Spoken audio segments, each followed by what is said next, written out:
मित्रांनो नमस्कार.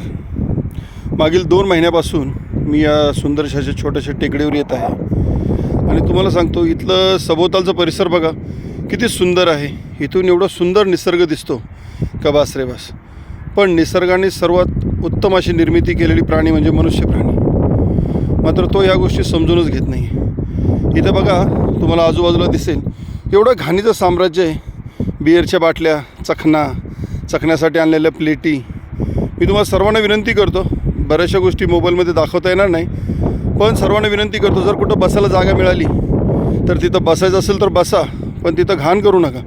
कृपया करून ते सगळं घाण तुम्ही उचलून फेकून द्या. कारण काय होतं माहिती का, अक्षरशः इथं एवढं सुंदर दिसणारा निसर्ग या टेकडीची तुम्ही मात्र सौंदर्य खराब करताय. ज्या पिशवीत तुम्ही लोक हे घेऊन येता ना त्याच पिशवीत परत घेऊन जा.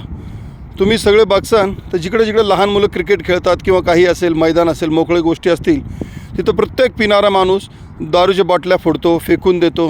तो बघतच नाही कोणाला लागेल काय लागेल.